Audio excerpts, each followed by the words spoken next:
Okay, it is my great pleasure to introduce our first speaker, who is a CSAIL graduate.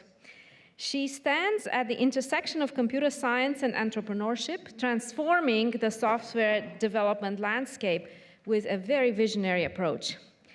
Dr. Jin Yang is the dynamic founder and CEO of Akita Software.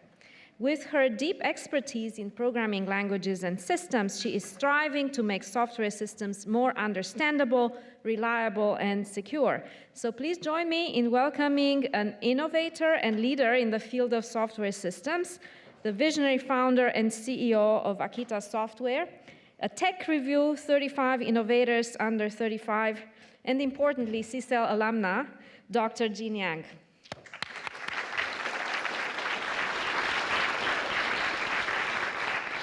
Thank you, Daniela. Hopefully all my slides are loaded onto there, but it's great to see all of you today. I'm going to talk about the weird problem of helping the everyday developer understand what they've built. So, as a graduate student and as a faculty member working in programming languages, I spent a lot of time talking to industry teams just to make sure I was on the right track. And wait, should the next button work on this?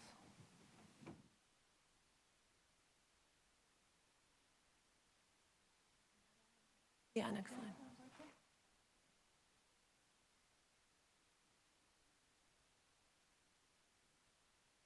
Right on.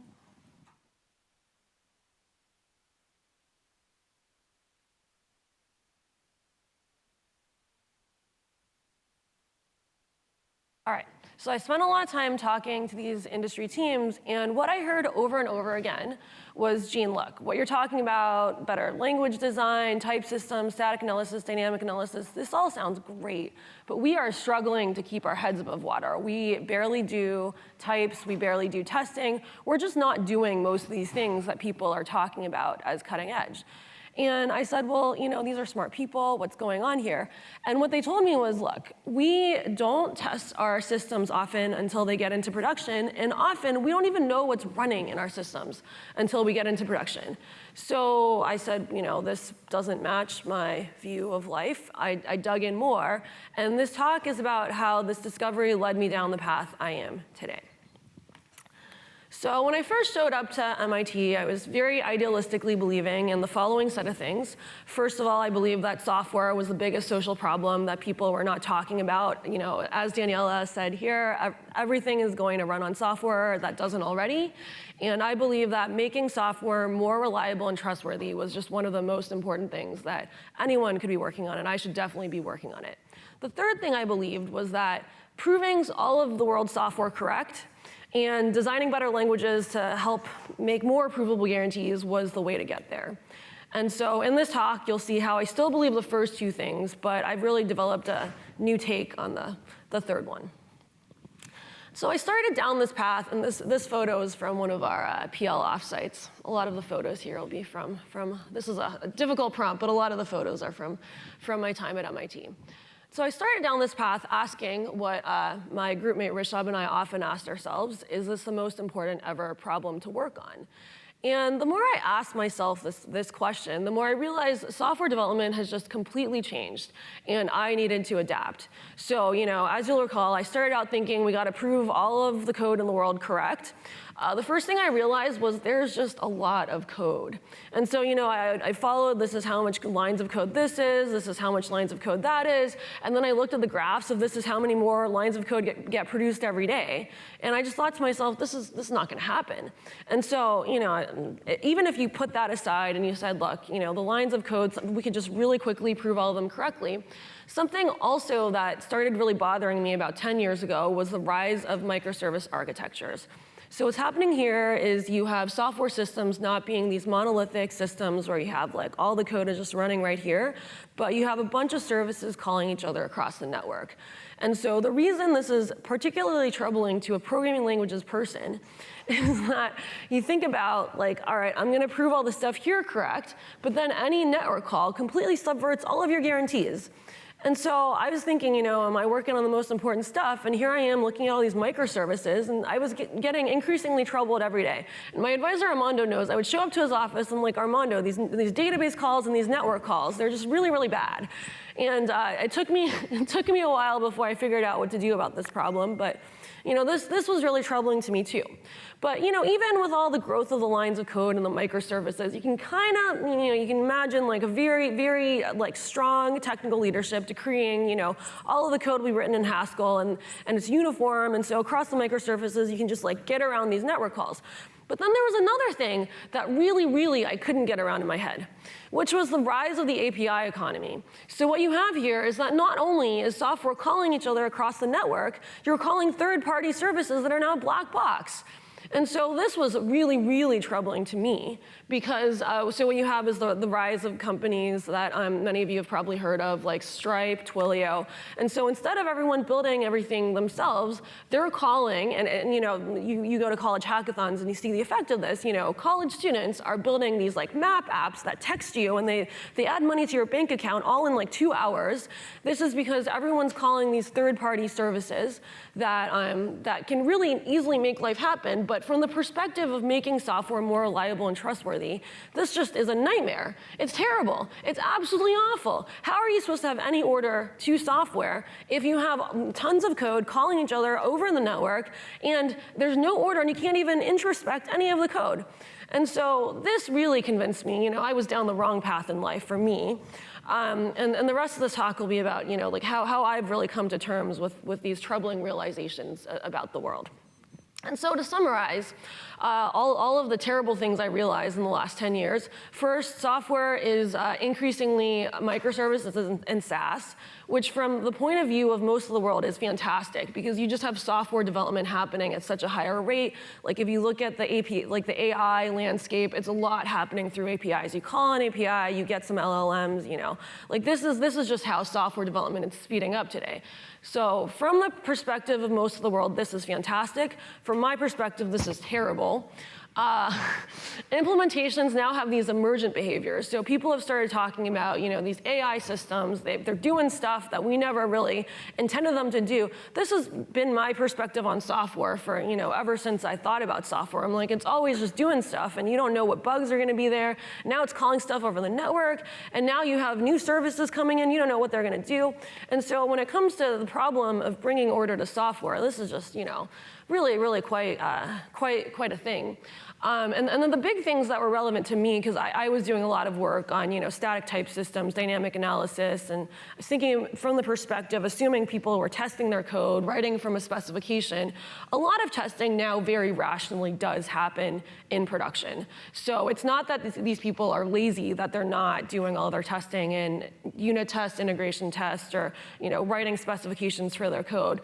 It very rationally is the case that you don't know what your systems are going to do until you run in production. And what's worse is that this is changing all the time because you have the Stripes and Twilios and everything else in the world just updating everything all the time. And that's great. This is really speeding up innovation. But again, it's causing some problems if we want to know what's going on.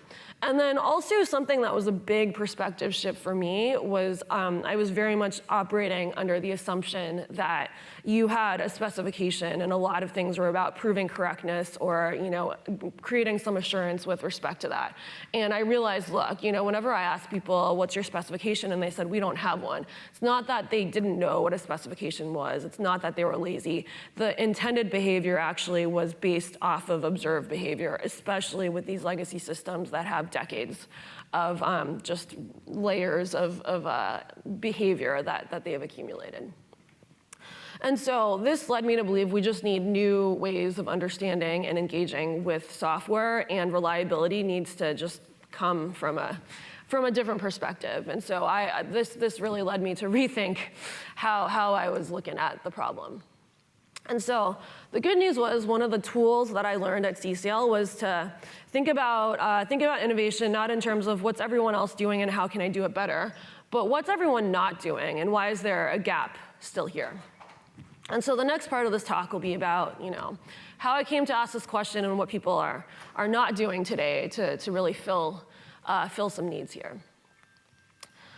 So I started out thinking, things probably aren't that bad. I've just been coming at things from the wrong perspective, but there are probably people, working on understanding what the heck our software is doing when it's running in production. And there are a lot of tools in the monitoring and observability space.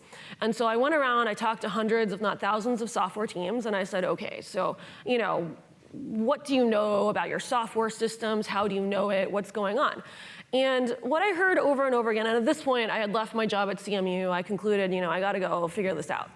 And I talked to these teams and they said, Jean, we don't really know what endpoints we have sometimes, so other stuff is really hard. And at first I was like, well, what do you mean you don't know what endpoints you have? You made the software, you're running the software. How is this a thing? And they said, no, we don't know what endpoints we have. We don't really know what we're running sometimes. And we definitely don't know what might be falling down sometimes. It just something fell down and then we have to do some archaeology.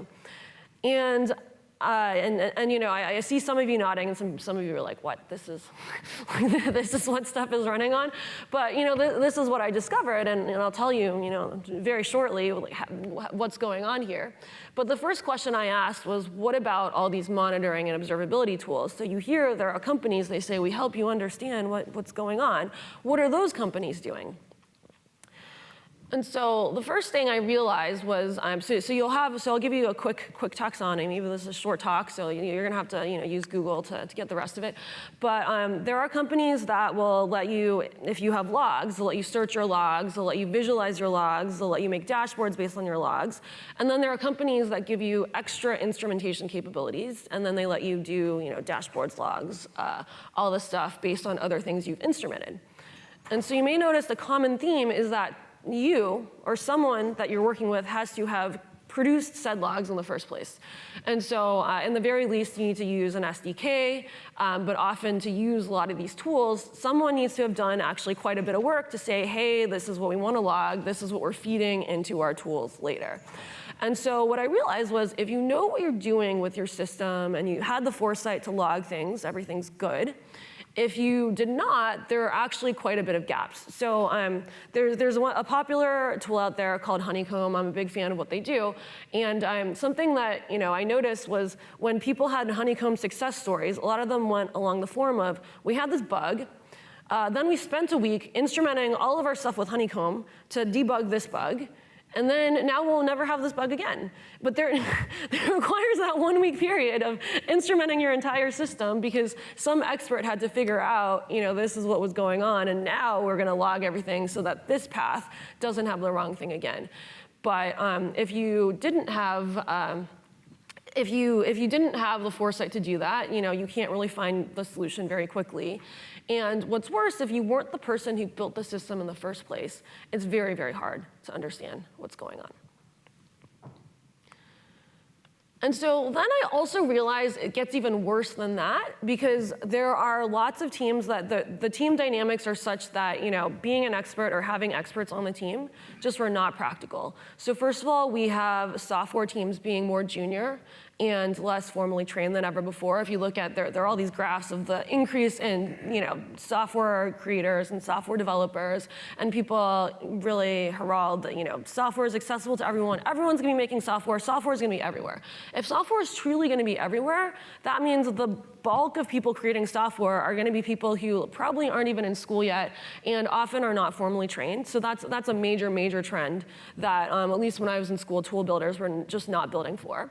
Another one is that software teams just have more churn than ever before. So I feel like everyone who's my age in the industry has a story of, when they were an intern, they found the person who had been there for 30 years to hunt down that bug with the endpoint. That's just not a thing that really is as common in the industry anymore. So the folk knowledge can't just sit with people who are going to leave.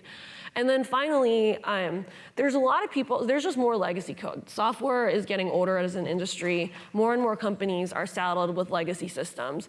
And so we can't just keep on thinking about systems as like, we're gonna walk in, the person who built it is gonna instrument everything, and we're gonna be good to go. And so I have an essay, if you wanna Google for it, called Building for 99% Developers, but I wrote about all this, and I didn't expect anyone to really read it, actually. But so many developers wrote to me, and they said, Jean, this is exactly my life, this is my team, this is what's going on, that I realized, hey, I didn't just make this up, this is a thing. And so where we are is you have a lot of tools that help experts who built their system understand what's happening in production. And then for everybody else, for all the other kinds of teams, it's become very, very hard.